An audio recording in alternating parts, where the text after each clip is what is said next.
नमस्कार मित्रों, आज पुनः पहल क्लासेस के ऑनलाइन प्लेटफॉर्म पर हम सभी उपस्थित हुए हैं और भारतीय राज्य व्यवस्था की जो क्लासेस चल रही थी उसमें मौलिक अधिकार के अध्याय को हम लोग लेकर चल रहे हैं।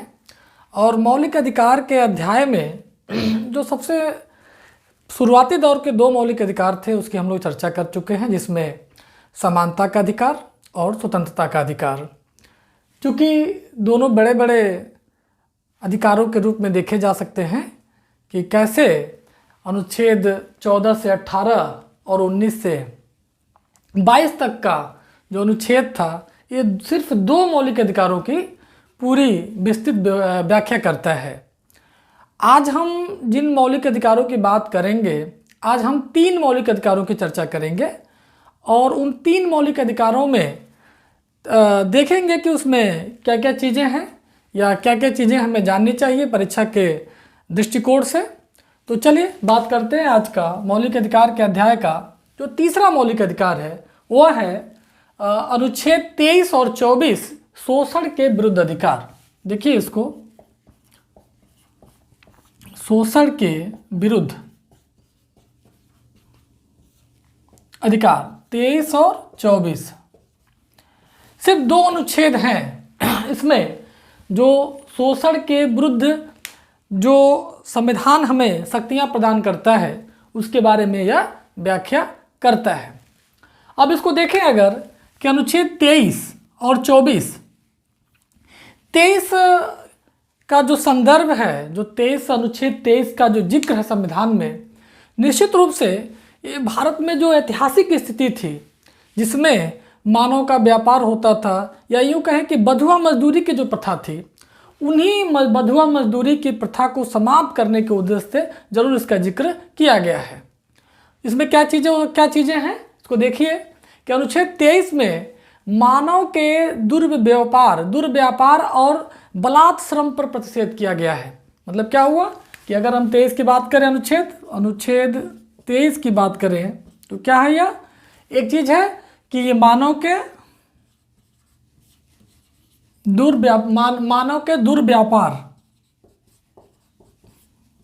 दुर्व्यापार एवं बलात् श्रम इसको बलात् श्रम से प्रतिषेध। क्या मतलब हुआ इसका? मानव दुर्व्यापार और बलात् श्रम का मतलब हुआ बलपूर्वक कराया गया श्रम, मतलब कि जबरदस्ती। अगर इसको सामान्य भाषा में देखा जाए तो बलपूर्वक कराया गया श्रम। अब इसको देखिए, दूसरा क्या है कि मानव की तस्करी, अगर व्यापार को उसको हम कहें कि तस्करी कह लीजिए, या इसको जैसे कि आप फिल्मों में देखते होंगे कई तरह की किस मानव व्यक्तियों को पकड़कर, लड़कियों को पकड़कर दूसरे देश में बेच दिया जाता है। तो दुर्व्यापार और तस्करी, इन शब्दों के इसको हम समझ सकते हैं कि इसका मतलब क्या हुआ। लेकिन मानव का तस्करी में और भी चीज़ें आ सकती हैं। तस्करी में कुछ ऐसे वस्तुओं का तस्करी किया जा सकता है जिस पर रोक लगाया गया हो। तो यहाँ मानव का दुर्व्यापार की बात कर रहे हैं कि मानव को जबरदस्ती बेच देना और उससे बलपूर्वक श्रम कराना, बेगारी। इसको एक चीज़ और कह सकते हैं इसको कि अगर इसको हम कहें कि बेगारी मतलब क्या हुआ कि किसी व्यक्ति को उसके काम के बदले उसके काम के बदले जो उसको श्रम के हिसाब से उसको जो पैसा मिलना चाहिए था, जो पारिश्रमिक मिलना चाहिए था, वह न देकर बल्कि उससे बेगारी करवा लेना, जबरदस्ती काम करवाना, बलपूर्वक उसके ऊपर अत्याचार करके काम करवाना। ये सब चीज़ें, इन सब बातों से अनुच्छेद 23 निजात दिलवाता है, या उन सब चीज़ों को संविधान प्रतिषेध करता है, प्रतिबंधित करता है और कहता है कि इस तरह का अगर कोई भी बात होता है तो उस व्यक्ति को अनुच्छेद 23 के अंतर्गत अपने मौलिक अधिकार के हनन के कारण वह न्यायपालिका के शरण में जा सकता है। अब इसको देखिए, अनुच्छेद 23 का संदर्भ यही था कि जब सामंत काल था तो बड़े बड़े जमींदार थे, तो वो क्या करते थे कि कुछ गांव के गरीब किसानों को अपने फॉर्म पे या अपने खेतों में काम करने के लिए रख देते थे। उसका रिजल्ट परिणाम ये निकलता था कि जब वह वहाँ आते थे तो उनको बहुत कम मात्रा में, बहुत कम रूप से पारिश्रमिक देकर उनको लगातार काम कराते थे, और पारिश्रमिक ऐसा होता था कि सिर्फ उनका जीवन यापन हो सकता है। और लेकिन जब उस किसान को कुछ और धन की आवश्यकता होती थी तो क्या करता था, उस जमींदार से उधार लेता था या उस जमींदार से कर्ज के रूप में उस स्वीकार करता था। और लेने के बाद क्या होता था कि वो चूँकि कर्ज उस समय वो न चुका पाने के कारण वो कर्ज, ब्याज और कर्ज मिलकर बहुत लंबा राशि हो जाता था। परिणाम क्या निकलता था कि जब कोई बात या वो मेन कृषक जब मर जाता था या कोई जैसी दुर्घटना घट जाती थी तो उसके घर के उन सदस्यों को ज़बरदस्ती खेतों में काम कराया जाता था, बलपूर्वक, कि तुम्हारे पिताजी ने ऋण लिया था उसके एवज में तुम काम करो, यानी बलपूर्वक कराया गया काम। तो यह बलपूर्वक काम कराने से प्रतिषेध लगाया गया संविधान के अनुच्छेद 23 के अंतर्गत। यह हमें मौलिक अधिकार के अंतर्गत प्राप्त है। अब देखिए इसमें क्या है कि एक चीज़ और है, इसमें अनुच्छेद 23(1) में था, इसी का 23(2) का जो पार्ट है वो कहता है कि राज्य सार्वजनिक काम के लिए लोगों से काम करा सकता है, जैसे हो सकता है कम रेट में काम करा ले, काम तो करा सकता है, लेकिन ये ध्यान रखना होगा सरकार को कि सरकार काम कराते समय किसी भी तरीके से विभेद नहीं करेगा। विभेद का मतलब क्या हुआ, फिर वही मूल वंश, जाति, धर्म, संप्रदाय या वर्ग के हिसाब से किसी तरह का कोई भेदभाव नहीं करेगा, बल्कि अगर सार्वजनिक प्रयोजनों के लिए कुछ लोगों को लगाना है काम में तो वह किसी तरह से बिना भेदभाव किए लोगों को उस सार्वजनिक प्रयोजन में लगा सकता है राज्य। यह अनुच्छेद 23 का सेकेंड पार्ट है, वो राज्य को यह इजाज़त देता है कि वह यह नहीं करा सकता कि बलपूर्वक कोई काम नहीं करवा सकता, ऐसा काम करा सकता है लेकिन सार्वजनिक प्रयोजनों के लिए, अनिवार्य सेवा के लिए। ऐसा नहीं कि किसी में राज्य उठा किसी को बुला लिया, बोला कि हमारे घर में, हमारे खेत में काम करिए, ऐसा बिल्कुल नहीं होगा इसमें। तो आप ध्यान रखिए कि अनुच्छेद 23 जो है शोषण के विरुद्ध अधिकार का एक बहुत बड़ा हथियार है। आगे बढ़ते हैं इसमें अनुच्छेद 24 जो है ये भी ऐसे ही शोषण के विरुद्ध अधिकारों की बात करता है, लेकिन यह बच्चों के लिए बात करता है। कैसे बात करता है, अनुच्छेद 24 की अगर हम बात करें तो क्या करेगा, यह कहता है कि कारखानों इत्यादि कारखानों में, ऐसे कारखानों में जहां पर बच्चों के स्वास्थ्य पर बुरा प्रभाव पड़ता है, वैसे कारखानों में बालकों का नियोजन पर प्रतिषेध लगाता है। बालक वैसे कारखानों में काम नहीं करेंगे। बाद में तो और आगे विस्तृत इसका व्याख्या हुआ, तो कहा कि किसी भी फर्म में, किसी भी कारखानों में, यहाँ तक कि किसी प्राइवेट दुकान या किसी प्राइवेट संस्थानों में भी छोटे बच्चों, इसका मतलब क्या हुआ, 14 साल से कम बच्चों को नियोजित नहीं किया जा सकता है। अर्थात इसका क्या हुआ कि पहले था इसका कि परिसंकटमय नियोजन, मतलब कि ऐसा कोई नियोजन ना हो, ऐसे किसी कारखाने में बच्चा काम ना करे कि जिसके स्वास्थ्य पर बुरा प्रभाव पड़ता हो। तो संकट आने वाली स्थिति में उसके नियोजन नहीं हो सकता था। लेकिन मुझे इसको लगता है, आप देखेंगे कि अगर आप 86 संविधान संशोधन की बात करिए तो देखेंगे आप कि 14 साल तक के बच्चों को निःशुल्क शिक्षा की व्यवस्था की गई है। अब आप उससे अगर इसको लिंक कर देखें तो आपको समझ में आएगा कि 14 साल के बच्चे जब निःशुल्क शिक्षा प्राप्त करने का उनको मौलिक अधिकार प्राप्त हुआ है तो निश्चित रूप से उनको किसी कारखाने में या किसी नियोजन में नहीं लगाया जा सकता है। तो अगर इसको 24 को लिंक करके देखें तो आपको और क्लियर समझ में आएगा कि किसी भी कारखाने में, परिसंकटमय नियोजन में किसी भी तरीके से बच्चों को काम करने के लिए यह मौलिक अधिकार उस पर प्रतिषेध लगाता है। यह अनुच्छेद 24 हुआ। तो आप देखिए कि शोषण के विरुद्ध 2 अधिकार हमें प्राप्त हुए, 23 और 24।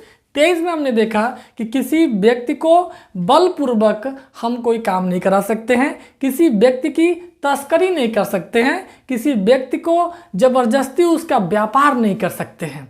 और 24 में हमने देखा स्पेशली ये बच्चों के लिए था कि 14 साल से कम उम्र के बच्चों को किसी भी कल कारखानों में नियोजित नहीं किया जा सकता है।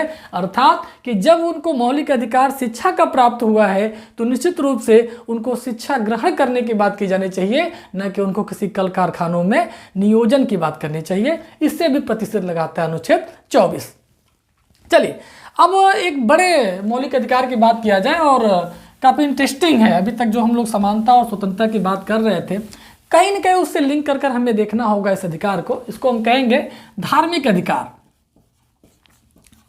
धार्मिक अधिकार या धर्म से संबंधित अधिकार कह लीजिए।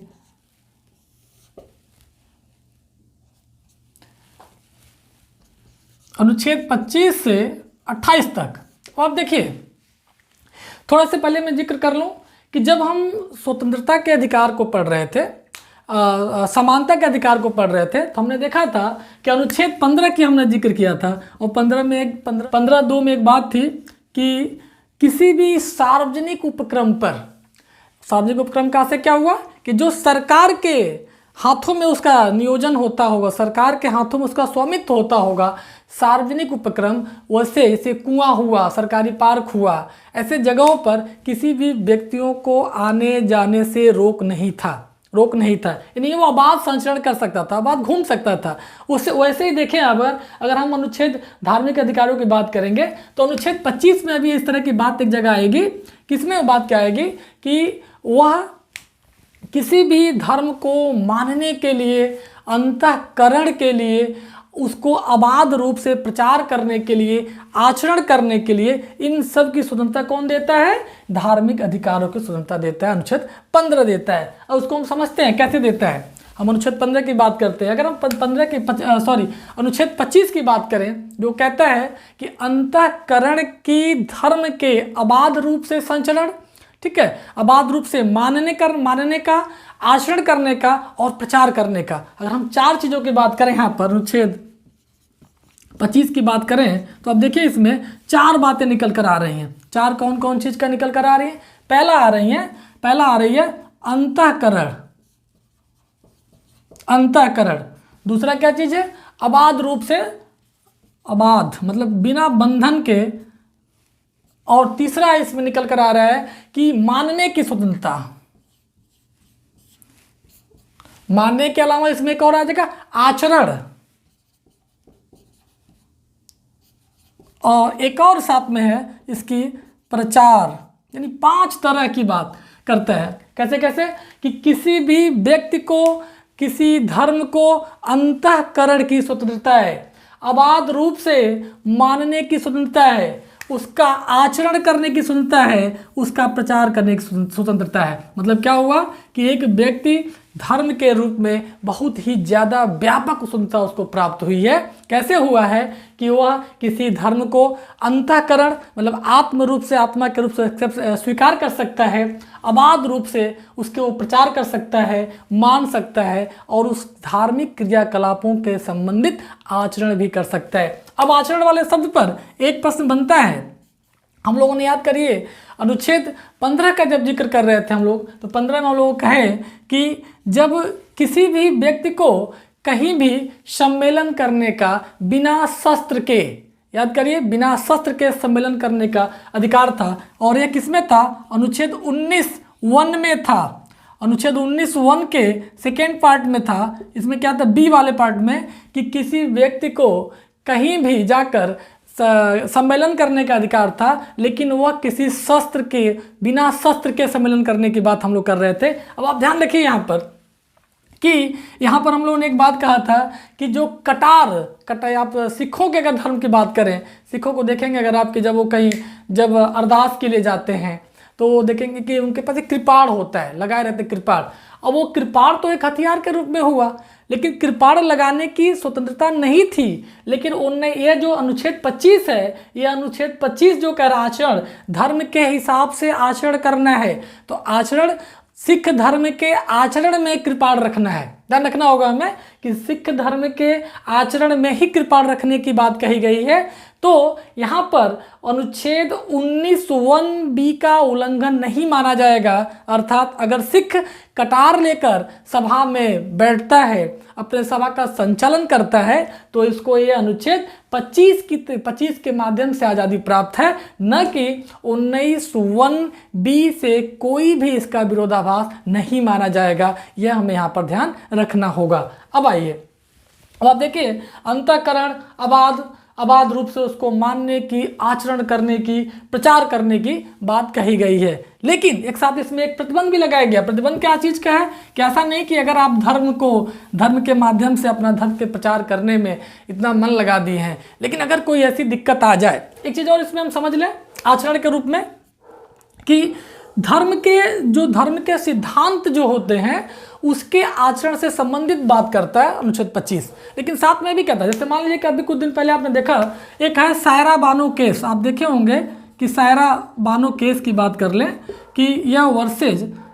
यूनियन ऑफ भारत सरकार, भारत संघ की बात किया जाए, इसको एक केस हुआ और एक केस क्या था, 3 तलाक के मुद्दे पर। अभी आपने कुछ दिन पहले देखा होगा संसद के माध्यम से एक 3 तलाक के खिलाफ कानून बनाया गया। तो इसमें केस सायरा बानो ने केस किया कि भैया कि ये जो 3 तलाक का मुद्दा है ये इस्लाम धर्म के आचरण में है, और चूंकि सिखों को आचरण से ही संबंधित कटार रखने की छूट प्राप्त है, तो ये मुसलमानों के लिए 3 तलाक का जो मुद्दा है वो उसके धर्म के आचरण से संबंधित है। तो आप उस पर प्रतिबंध नहीं लगा सकते हैं, संसद या कानून नहीं बना सकती है। लेकिन सुप्रीम कोर्ट ने क्या कहा, सुप्रीम कोर्ट ने कहा नहीं, सुप्रीम कोर्ट ने कहा कि नहीं भाई, इसमें क्या होगा कि यह जो 3 तलाक का मुद्दा है ये किसी भी तरीके से मानव अधिकारों की जो भूमिका है उसको स्पष्ट नहीं कर पाता है। मानव अधिकार में भी ऐसा चीज़ है कि नैसर्गिक अधिकार जिसको मिला हुआ है, उसके साथ में कहा कि यह इस्लाम के खिलाफ भी है, इस्लाम के सिद्धांत के खिलाफ है कि कोई भी धर्म किसी व्यक्ति को ऐसे नहीं छोड़ने की बात करता है। तो सुप्रीम कोर्ट ने कहा कि नहीं, 3 तलाक का जो मुद्दा है वह इस आचरण के अंतर्गत नहीं आएगा, बल्कि 3 तलाक को सुप्रीम कोर्ट ने अवैध घोषित कर दिया है। तो यह आचरण से संबंधित 2 बातें आपको ध्यान रखनी होगी। एक तो 3 तलाक मुसलमानों को लेकर, दूसरा जो अनुच्छेद 19 के तहत आज़ादी मिली थी बिना शस्त्र के हम सम्मेलन करने का, तो उससे हम जोड़कर इसके कोई विरोधाभास उत्पन्न नहीं करेंगे, बल्कि आचरण से संबंधित जोड़कर जब देखेंगे तो हम देख पाएंगे कि सिखों को कटार रखने का अधिकार है। चलिए, ये हो गया अनुच्छेद। एक चीज़ और, इस पर प्रतिबंध की बात, ऐसा नहीं है कि केवल आपको अधिकार मिले हुए हैं और इन अधिकारों के साथ में क्या है कि आपके ऊपर कोई प्रतिबंध नहीं लगाया जा सकता है। तो इसके साथ एक प्रतिबंध भी लगाया गया है। एक चीज़ और इसमें अभी हम बात कर लेंगे, प्रतिबंध कैसे लगाया गया है। 3 शब्द और हमें ध्यान रखना होगा यहाँ पर। 3 शब्द का मतलब हुआ कि एक शब्द है यहाँ पर लोक व्यवस्था, पब्लिक ऑर्डर, लोक व्यवस्था, सदाचार और स्वास्थ्य। अब इन 3 ऐसे शब्द हैं कि इन 3 शब्दों के माध्यम से इस अनुच्छेद 25 पर धार्मिक रूप से प्रतिबंध भी लगाया जा सकता है। मान लीजिए कैसे, सपोज करिए कि हम किसी धर्म की अंतःकरण, किसी धर्म को हम मानने वाले हैं, कोई धर्म हमारे अंतःकरण में बसा हुआ है, अबाध रूप से उसका हम प्रचार कर रहे हैं, मान रहे हैं, आचरण कर रहे हैं। लेकिन अगर उस धर्म के माध्यम से हम उसके प्रचार के माध्यम से जब प्रचार कर रहे हैं तो लोक व्यवस्था को दिक्कत हो रही है, लोक व्यवस्था को कहीं न कहीं प्रॉब्लम हो रही है, सदाचार को मतलब मोरलिटी को दिक्कत हो रही है, या व्यक्तियों के स्वास्थ्य पर विपरीत प्रभाव पड़ रहा है, ऐसे कंडीशन में राज्य इस मौलिक अधिकार को निश्चित रूप से प्रतिबंधित कर सकती है। इसको उदाहरण से समझते हैं कि मान लीजिए कि अगर हिंदू के रूप में हम बात करें, हिंदू धर्म की बात करें, तो हिंदू धर्म में आचरण के हिसाब से अगर देखा जाए, हवन करने का आचरण शामिल होता है। उसमें प्रचार जब करते हैं तो उसके लिए हम कई तरह के त्यौहार मनाते हैं। तो अगर हम आचरण को लेकर देखें, तो अगर मान लीजिए कि हमें हवन करना है, कोई बहुत बड़ा यज्ञ करना है, और यज्ञ जब हम कर रहे हैं, और यज्ञ जहाँ पे कर रहे हैं वो पूरा एक ऐसा इलाका है जहाँ पर बहुत सी आबादी रहती है, और जैसे हम यज्ञ में अपना जो भी स्वाहा वाला मंत्र पढ़ रहे हैं या जो भी कुछ डाल रहे हैं उसमें, और उसके धुएं से, अगर उसके धुएं से वहाँ पर रहने वाले व्यक्तियों को स्वास्थ्य से संबंधित परेशानियाँ उत्पन्न होने लगती हैं, या ऐसे लोग उस धुएं से बेहोश हो जाते हैं, कोई दिक्कतें आती हैं, ऐसे कंडीशन में राज्य तत्काल उस हवन को रोक सकता है। नहीं कह सकता कि नहीं भैया हवन बंद करो, क्योंकि इससे व्यक्तियों के स्वास्थ्य पर बुरा प्रभाव पड़ता है या पड़ सकता है या पड़ रहा है। तो ध्यान रखिएगा हमें कि लोक व्यवस्था, सदाचार और स्वास्थ्य 3 शब्दों के माध्यम से ही इस अनुच्छेद 25 पर बंदिशें लगाई गई हैं। प्रश्न क्या बन सकता है यहाँ पर कि मान लीजिए पूछ ले कि अनुच्छेद 25 में जो स्वतंत्रता प्रदान की गई है वो किन किन माध्यम से प्रतिबंधित किया गया है। सपोज करिए उन्होंने 4 विकल्प दिया, लोक व्यवस्था, सदाचार, स्वास्थ्य, पूछ लिया, इसमें नीचे लिख दिया कि नीचे कुछ और लिख दिया, जैसे लिख दिया उसमें कि संवैधानिक हनन की बात कर दिया, संवैधानिक कुछ कर शब्द लिख दिया, और कहा कि इन 4 शब्दों में कौन सा गलत है। तो ध्यान रखिएगा 3 तो सही है आपके पास, लोक व्यवस्था, सदाचार, स्वास्थ्य। तो ध्यान रखना आपको कि शब्दों पे भी ध्यान रखना है कि इन 3 शब्दों के अलावा और किसी भी शब्द के माध्यम से इस अनुच्छेद 25 पर प्रतिबंध नहीं लगाया गया है। एक और इसमें उदाहरण समझते हैं 25 को लेकर। कैसे समझते हैं कि मान लीजिए कि आप देखेंगे अनुच्छेद 21 में हम लोगों ने बात किया था बड़ी व्यापक रूप से कि अनुच्छेद 21 में हमें जीवन का अधिकार प्राप्त था, लेकिन जीवन के अधिकार प्राप्त होने का मतलब यह बिल्कुल नहीं था कि हमको कहीं न कहीं मरने का अधिकार भी मिला हुआ है। मैंने चूँकि जब अनुच्छेद 21 पढ़ाया था तो मैंने एक बात बताई थी कि एक ऐसा केस आया था जिस केस में आंशिक रूप से मरने की बात को सुप्रीम कोर्ट ने स्वीकार किया। कहा कि असाध्य रोग अगर हो जाता है किसी व्यक्ति को, एकदम बिल्कुल कन्फर्म होता है कि आदमी बच नहीं सकता है, अगर जितना दिन जिंदा रहेगा वो अपने आप में ग्लानि में रहेगा, तो उसने कहा था कि 4 डॉक्टरों की टीम डिसाइड करके बताएगी कि इस व्यक्ति को असाध्य रोग है। तो ऐसे कंडीशन में एक छोटी सी सीमा तक हम मरने की बात कर सकते हैं, लेकिन मरने का अधिकार संविधान ने हमें नहीं दे रखा है। वो सुप्रीम कोर्ट का अपना डिसीजन था, निर्णय था, उसके तहत की बात कर रहे थे। एक और चीज़ है, जब हम आचरण की बात करते हैं तो एक जैन धर्म आपने सुना होगा, और जैन धर्म में एक प्रथा है संथारा प्रथा।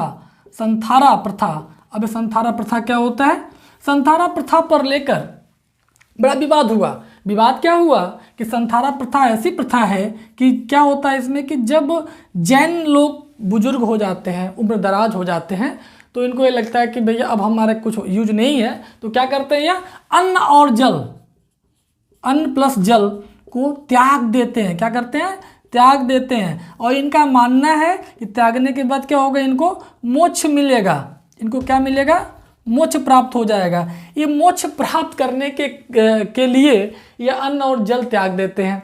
अब लोगों ने आपत्ति जताई कि भैया ये तो मरने की बात कर रहे हैं, क्योंकि मोक्ष कैसे मिलेगा जब ये अन्न छोड़ देंगे, पानी छोड़ देंगे पीना, तो निश्चित इनका शरीर कमज़ोर हो जाएगा, और कमज़ोर होने का मतलब ये मर जाएंगे, और मरने का आशय तब मरने के बाद इनको मोक्ष प्राप्त होगा। तो लोगों ने केस कर दिया। सबसे पहले केस कहाँ हुआ? हाईकोर्ट, राजस्थान हाईकोर्ट में। राजस्थान हाईकोर्ट में एक केस हुआ और हाईकोर्ट ने रोक लगा दिया संथारा प्रथा को, और कहा नहीं बहुत गलत बात है, ये तो आदमी मरने जा रहा है, और हाईकोर्ट ने संविधान तो मरने की इजाज़त देता नहीं है।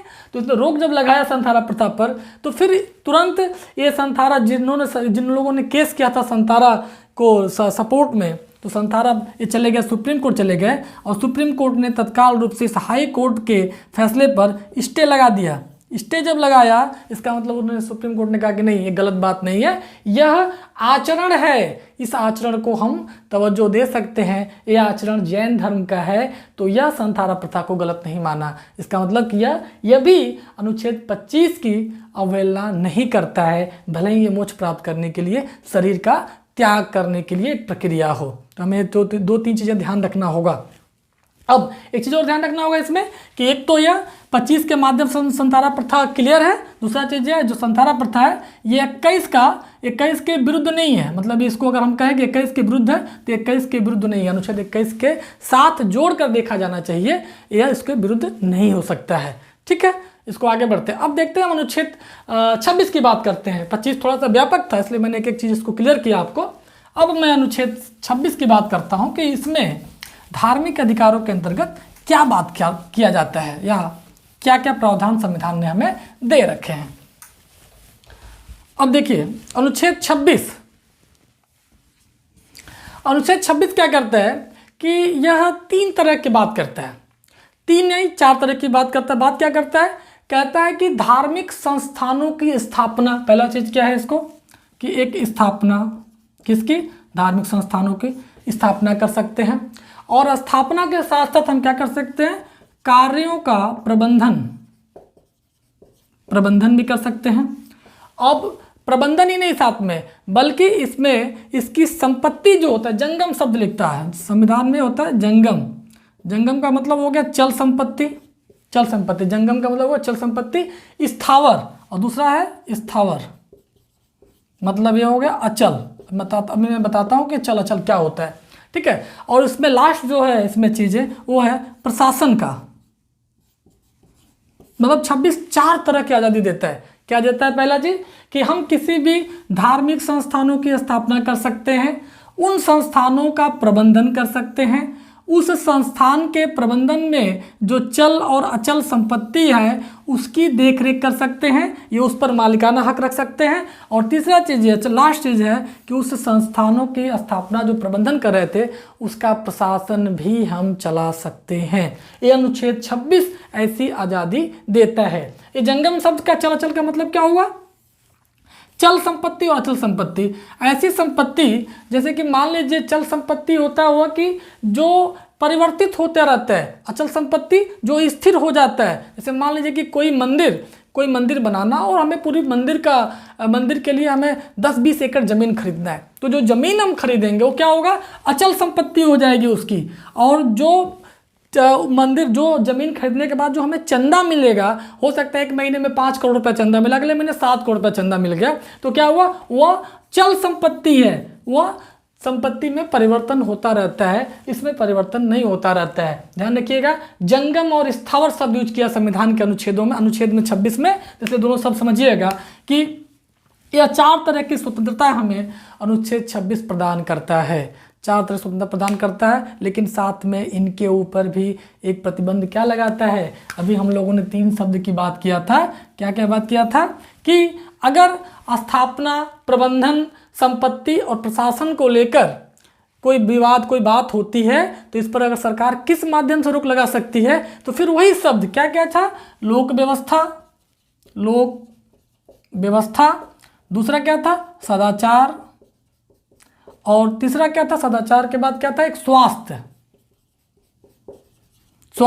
तो इन 3 माध्यमों से सरकार इन 26 अनुच्छेद 26 के ऊपर भी प्रतिबंध लगा सकती है।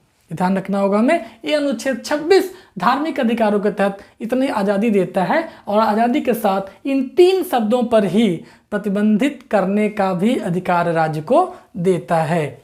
अब आगे बात किया जाए, थोड़ा सा और आगे बढ़ा जाए, अनुच्छेद 27 की बात किया जाए। आखिर में 27 क्या कहता है इसको लेकर, मौलिक संवैधानिक धार्मिक मौलिक अधिकार को लेकर कि 27 क्या कहता है। 27 का बड़ा सिंपल, 27 में बहुत ज़्यादा ट्रिपिकल नहीं है, बड़ा सिंपल है कि राज्य विशिष्ट धर्म है, तो राज्य क्या कहता है कि अगर कोई विशिष्ट धर्म, राज्य किसी को तो पहले मानेगा नहीं, क्योंकि आपने विशिष्ट धर्म की कोई संकल्पना ही नहीं राज्य के लिए, ऐसा नहीं है कि राज्य का कोई अपना धर्म है। तो राज्य किसी भी धर्म को विशिष्ट बनाने के लिए वह किसी व्यक्ति पर टैक्स नहीं लगा सकता है। क्या कर सकता है कि यह टैक्स नहीं लगा सकता है, तो यह क्या करेगा, अनुच्छेद 27 क्या करेगा कि यह राज्य को यह परमिशन बिल्कुल नहीं देता है कि किसी धर्म के विशेष आवभगत के लिए टैक्स लगाकर उस धर्म को बढ़ाया जाए या उसका विस्तार किया जाए। ऐसे कामों के लिए राज्य को अनुच्छेद 27 प्रतिबंधित करता है। ध्यान रखिएगा। तो अगर कभी अगर वर्तमान में इसको उदाहरण लेकर हमें समझना हो तो आप देखिएगा कि अभी अयोध्या में मंदिर बन रहा है, राम मंदिर का निर्माण हो रहा है, और राम मंदिर के निर्माण में व्यक्तियों से चंदा मांगा गया, चंदा मांगा गया, तो चंदा जो मांगा गया जो वो चंदा स्वेच्छा से है। ऐसा नहीं कि राज्य जबरदस्ती टैक्स लगा दे कि नहीं आप 10% टैक्स जरूर देंगे, मंदिर का निर्माण हो रहा है। तो कभी राज्य ऐसी गतिविधियों में शामिल नहीं होगा, बल्कि राज्य कभी ऐसे चीज़ों से हमेशा बचने का प्रयास करेगा, क्योंकि यह मौलिक अधिकार के अनुच्छेद 27 के अंतर्गत राज्य को निषेधित करता है। ध्यान रखिएगा इस चीज़ को।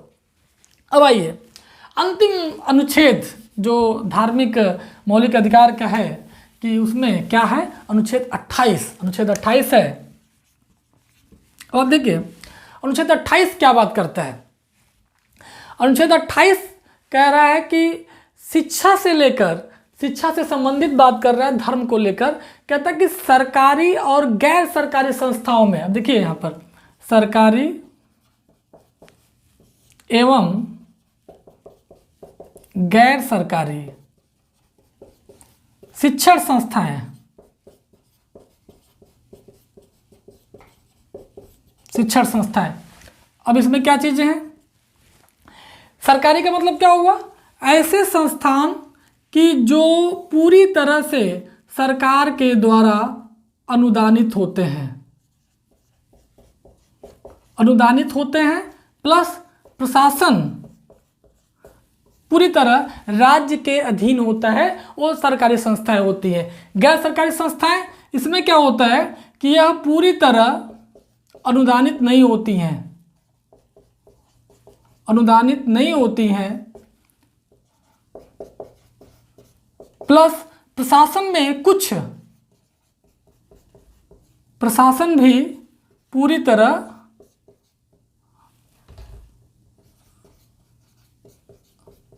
राज्य के अधीन नहीं होता है। अब ध्यान रखिए इसमें कि सरकारी एवं गैर सरकारी शिक्षण संस्थाओं में किसी भी तरीके से शिक्षण संस्थाओं में शिक्षा जो दी जाती है वह धार्मिक शिक्षा नहीं दी जा सकती। मतलब क्या हुआ कि ये धार्मिक शिक्षा क्या हुआ कि सरकारी एवं गैर सरकारी संस्थाओं में जिसमें सरकार पूरी तरह अनुदान देता हो, प्रशासन चलाता हो, या अनुदान पूरी तरह नहीं देता हो और प्रशासन भी कम रूप से प्रशासन में भी कम हस्तक्षेप करता हो, ऐसे किसी शिक्षण संस्थाओं में धार्मिक शिक्षा देने के लिए बाध्य नहीं किया जा सकता। अब इसको देखिए, उदाहरण मैं समझाऊंगा, समझिए इसको कि एक केस हुआ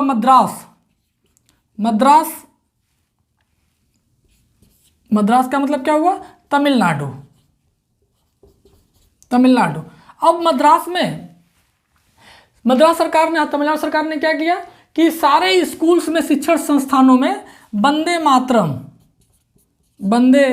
मातरम आप जानते होंगे कि राष्ट्रीय गीत हमारे यहाँ का है भारत का, और इस राष्ट्रीय गीत गाने के लिए एक आदेश जारी कर दिया सरकार ने, कहा कि नहीं सभी स्कूल कॉलेज में वंदे मातरम गाया जाएगा।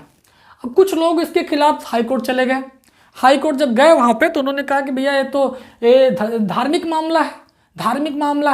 तो धार्मिक मामले में जब ये लोग गए तो उन्होंने कहा, कोर्ट ने कहा कि नहीं धार्मिक मामला नहीं है। क्या है, मतलब क्या हुआ, मद्रास हाई कोर्ट ने क्या कहा कि नहीं ये जो है ये राष्ट्रीय धरोहर की बात है, वंदे मातरम, यह धार्मिक चीज नहीं है। इसलिए हाई कोर्ट ने आदेश दिया कि इस पर कोई प्रतिबंध नहीं लगाया जा सकता है। मतलब क्लियर साफ कि वंदे मातरम अगर तमिलनाडु सरकार ने जारी किया सर्कुलर कि सभी कॉलेज स्कूल में गाया जाएगा, तो वो उस पर कोई भी किसी व्यक्ति के मौलिक अधिकार का हनन नहीं हुआ है। यह वहाँ की हाई कोर्ट ने व्याख्या किया और कहा कि यह कोई गलत काम नहीं है, बल्कि सबको गाया जाना चाहिए। ऐसे ही आप एक और केस से याद रखिए कि इसी को लेकर राष्ट्रगान जनगण मन को लेकर एक केस हुआ था। उसमें उत्तर प्रदेश हाई कोर्ट, लखनऊ इलाहाबाद पीठ ने उसमें निर्णय दिया था कि राष्ट्रगान जो है वो धार्मिक चीज़ थोड़े है। अगर आप, क्योंकि तो मूल कर्तव्य में राष्ट्रीय गीत और राष्ट्रीय गान के सम्मान करने की बात की गई है, तो कहता है कि नहीं, उत्तर प्रदेश की जो हाई कोर्ट इलाहाबाद ने कहा, उस पर निर्णय दिया कि नहीं भैया ये गलत बात है। आप किसी भी कॉलेज में, शिक्षण संस्थाओं में, सरकारी या गैर सरकारी में राष्ट्रगान गाने से नहीं रोक सकते, या किसी व्यक्ति के मौलिक अधिकार का हनन नहीं माना जाएगा। तो ध्यान रखिएगा कि धार्मिक शिक्षक की बात कर रही है, शिक्षक धार्मिक शिक्षा की बात हो रही है यहाँ पर, न कि राष्ट्रगान या राष्ट्रीय गीत से संबंधित कोई बात हम लोग कर रहे हैं। तो हम सिर्फ धार्मिक शिक्षा नहीं दे सकते हैं, राष्ट्रीय गीत गा सकते हैं, राष्ट्रीय गान गवा सकते हैं। इसके लिए संविधान में कोई भी किसी भी तरीके का प्रतिबंध नहीं लगाया गया है, या उन चीज़ों को, राष्ट्रीय गीत को या राष्ट्रीय गान को हम धार्मिक चश्मे से नहीं देख सकते, क्योंकि वह राष्ट्रीय स्तर की या मौलिक कर्तव्यों के स्तर की बात है, उसको हमें सम्मान करना होगा, हम उस पर कोई प्रतिबंध नहीं लगा सकते। यह अनुच्छेद 28 कहता है।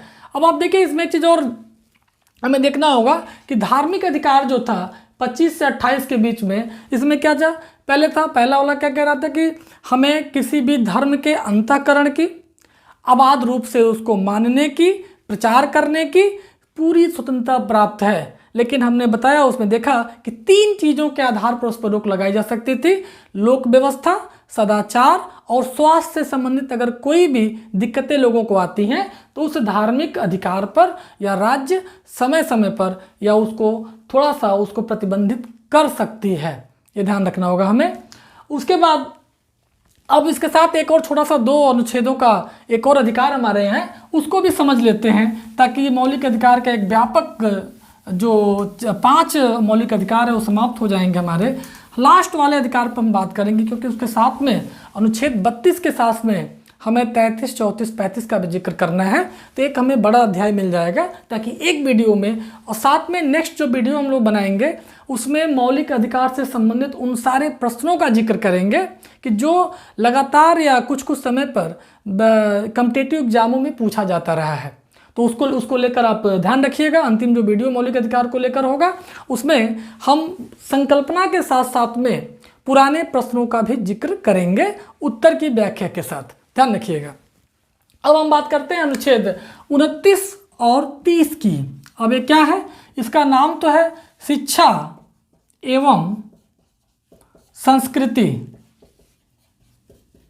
संस्कृति का अधिकार। अब देखिए इसको, शिक्षा एवं संस्कृति का अधिकार, लेकिन इसको एक और अर्थ में समझ सकते हैं। इसमें हम अल्पसंख्यक शब्द है, इसको थोड़ा मैं व्याख्या कर लूं फिर आगे बात करता हूं। ये अल्पसंख्यक वर्ग के संरक्षण से संबंधित अधिकार मिला हुआ है, शिक्षा और संस्कृति का अधिकार। अब अल्पसंख्यक होता क्या है, थोड़ा देख लिया जाए। अल्पसंख्यक का मतलब क्या हुआ, अगर इसको हम 2 भागों में तोड़ें तो एक हो गया अल्प और दूसरा हो गया संख्या, या जिसकी संख्या अल्प हो यानी कम हो। कम का से क्या, कितना माना जाए कम, 1, 2, 25, 50, कितने को कम माना जाएगा। तो ध्यान रखिएगा, सुप्रीम कोर्ट ने इसमें तय किया। अभी पूरा डिसीजन, अभी इस पर कुछ केस चल रहा है, पूरा डिसीजन नहीं आया है कि क्या बेस बनाएगा, लेकिन सुप्रीम कोर्ट ने जब डिसीजन दिया उसने कहा कि जिस धर्म के लोगों की जनसंख्या 50% से कम होगी वो सारे लोग क्या होंगे, अल्पसंख्यक माने जाएंगे। क्या हुआ कि जिन धर्म के मानने वाले लोगों की संख्या क्या होगी, 50% से कम होगी। अब इसका बेस क्या होगा, उसने पूरे भारत को माना है, पूरे भारत को माना है। अब भारत में क्या है, आप देखेंगे कम से कम 80% कौन है, हिंदू है, 20% के आसपास, 18% के आसपास मुसलमान है, मुस्लिम है, 2% में अन्य सभी लोग हैं। अब देखिए इसमें कि इसका मतलब क्या हुआ कि ये 80% क्या है, बहुसंख्यक होगा। ये जो 20% लोग हैं, जिसमें आप हिंदू को छोड़ के अगर देखें, मुसलमान, सिख, ईसाई, बौद्ध, जैन, पारसी, जितने भी धर्म को मानने वाले लोग हैं, किस में आएंगे, अल्पसंख्यक लोगों में आएंगे। तो जब हम अधिकार की बात करेंगे तो हमें ध्यान में सिर्फ मुसलमान आता है, तो हमें मुस्लिम शब्द नहीं यूज करना है, यहाँ पर अल्पसंख्यक शब्द यूज करना, ध्यान रखिएगा। इसलिए मैंने इसको क्लियर किया। एक बार और प्रश्न हुआ, इसमें एक विवाद हुआ कि जम्मू कश्मीर में हिंदू जो है अल्पसंख्यक है, जम्मू कश्मीर में क्या है, हिंदू अल्पसंख्यक है। तो क्या राज्य की सीमा को, जैसे मैंने यहाँ भारत को पूरा क्षेत्र माना था, तो क्या राज्य के अंदर जनसंख्या को लेकर हम क्या अल्पसंख्यक और बहुसंख्यक डिसाइड कर सकते हैं क्या? यही केस सुप्रीम कोर्ट में चल रहा है, इसका डिसीजन अभी नहीं आया है। अब देखिए सुप्रीम कोर्ट क्या डिसाइड करता है कि क्या राज्य के जनसंख्या को या जिले की जनसंख्या को या गांव की जनसंख्या को, किस जनसंख्या को लेकर यह अल्पसंख्यक की धारणा को परिभाषित करता है। यह आने वाले समय में सुप्रीम कोर्ट जब डिसीजन आएगा तो इसको हम लोग देख पाएंगे। अब आगे हम बात करते हैं अनुच्छेद 29 की। 29 में क्या कहता है? अनुच्छेद 29 कहता है कि अनुच्छेद 29 कहता है कि भाषा, लिपि, संस्कृति, 3 शब्द, भाषा, लिपि और संस्कृति, इन तीनों को किसको बचाने का अधिकार है? यह अल्पसंख्यक, जो अल्पसंख्यक है, जनसंख्या के हिसाब से जो अल्पसंख्यक हैं, जिनकी जनसंख्या 50% से कम है, ऐसे लोगों को अपनी भाषा, अपनी लिपि, अपनी संस्कृति को संरक्षण करने का अधिकार है, उसको बनाए रखने का अधिकार है। तो इसलिए क्या कर सकते हैं यार, इससे संबंधित, इसी को आगे जब जोड़ के 30 को समझेंगे तो हमें पूरा बात क्लियर हो पाएगा कि इसी भाषा, लिपि, संस्कृति को बचाए रखने के लिए अनुच्छेद 30 जो है वो कहता है कि क्या कहता है, इसके लिए वो क्या कर सकते हैं, शिक्षण संस्थाओं की स्थापना कर सकते हैं। शिक्षण संस्थाओं की स्थापना कर सकते हैं, और सिर्फ स्थापना नहीं कर सकते हैं बल्कि प्रबंधन कर सकते हैं। और प्रबंधन के साथ साथ में क्या होगा कि ये प्रशासन भी इसका कर सकते हैं। अब एक चीज़ हमें यहाँ समझना होगा कि शिक्षण संस्थाओं में प्रबंधन, प्रशासन और स्थापना का अधिकार अनुच्छेद 30 देता है। किस लिए देता है? इसके भी यहाँ पर देता है कि भाषा, लिपि, संस्कृति को बचाने के लिए। अगर कोई अल्पसंख्यक है, इसमें मुसलमान हो सकता है, बौद्ध हो सकता है, जैन हो सकता है, पारसी हो सकता है, सिख हो सकता है, ईसाई हो सकता है, कि अगर ऐसे धर्म के लोग जो भारत में अल्पसंख्यक हैं, संख्या में कम हैं, वो क्या कर सकते हैं, अपनी भाषा को, अपनी लिपि को, अपनी संस्कृति को संरक्षित करने के लिए वह शिक्षण संस्थाओं की स्थापना कर सकते हैं, उसका प्रबंधन कर सकते हैं, उसका प्रशासन कर सकते हैं। अब इस पर एक उदाहरण से हम समझेंगे कि अगर आप देखिए इसको, कि अगर इसके तहत हम देखें मदरसा, आप देखिए मदरसा जो होता है, ये मदरसा क्या होता है, पूरी तरह ये मुस्लिम समुदाय के लिए एक शिक्षण संस्था है। उसका प्रबंधन भी मुस्लिम समुदाय करता है, प्रशासन भी करता है। मतलब क्या हुआ इसमें कि यह किस लिए करता है, ये अपनी भाषा, लिपि और संस्कृति को बचाने के लिए किया जाता है। तो ऐसे संस्थान का जो निर्माण होता है वह अल्पसंख्यकों के इन 3 आधारों पर किया जाता है। अब एक चीज़ और हमें साथ में ध्यान रखना होगा कि जब राइट टू एजुकेशन, आप शिक्षा का अधिकार की बात जब हम कर रहे थे अनुच्छेद 21 के तहत, कि 1 अप्रैल 2010 से यह लागू किया गया। अप्रैल 2009 में इसका जो विधेयक आया था और जब ये इम्प्लीमेंट हुआ था तो 1 अप्रैल 2010 से इम्प्लीमेंट हुआ था। उसमें बहुत सी धाराएं थी। उन धाराओं में एक धारा ये भी था कि किसी भी सरकारी या गैर सरकारी शिक्षण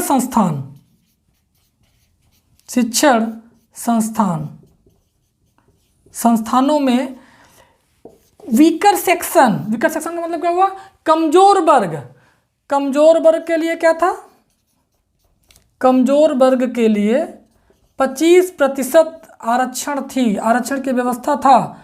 यह आरक्षण किसका था, एडमिशन को लेकर, प्रवेश को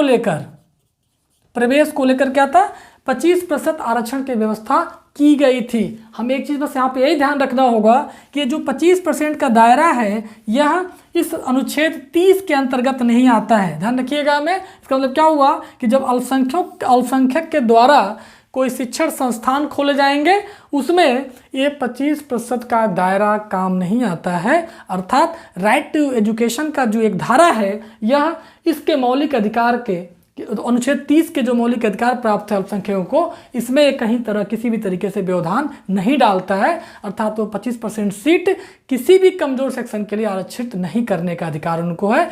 चाहे तो करें, लेकिन उनके ऊपर कोई प्रतिबंध नहीं लगाया जा सकता है। यह मौलिक अधिकारों का एक बड़ा अध्याय हमारे पास था और इस बड़े अध्याय में हमने 5 मौलिक अधिकारों का जिक्र कर लिया है। अब हमें ध्यान रखना होगा, जो नेक्स्ट मौलिक अधिकार का जिक्र करेंगे है तो मौलिक अधिकार, लेकिन सबसे इंटरेस्टिंग बात उसमें क्या है कि ऐसा मौलिक अधिकार जो मौलिक अधिकारों के रक्षा के लिए बना है, मतलब कि मौलिक अधिकारों के रक्षा के लिए एक मौलिक अधिकार हमें प्राप्त है।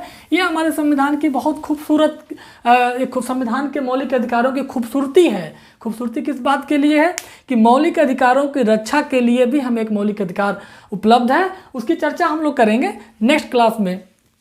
इसके पहले जिन क्लासों में हम लोग चर्चा कर लिया कि समानता के अधिकार का एक अलग वीडियो था, स्वतंत्रता के अधिकार का एक अलग वीडियो था, तीसरा वीडियो मौलिक अधिकार से संबंधित था जिसमें हम लोगों ने 3 मौलिक अधिकारों की चर्चा की है। आज 3 की है, और जब इसके बाद हम अंतिम क्लास मौलिक अधिकार को लेकर जब करेंगे तो उसमें निश्चित रूप से हम लोग कोशिश करेंगे कि अनुच्छेद 32 से लेकर 35 तक, याद करिए मौलिक अधिकारों के अध्याय में हमने आपसे कहा था कि 12 से लेकर 35 तक का जिक्र है। और चूंकि मौलिक अधिकार का जो अगर हम मेन अनुच्छेद को देखें तो अनुच्छेद 14 से लेकर 32 तक का है, तो हम शुरुआती में दौर में आपने देखा कि 12-13 का हमने व्यापक स्तर पर जिक्र किया था। वैसे ही जब 32 के बाद हम करेंगे 33, 34 और 35 अनुच्छेद का भी हम लोग जिक्र करेंगे इसी मौलिक अधिकार के अंतिम वीडियो के अध्याय में।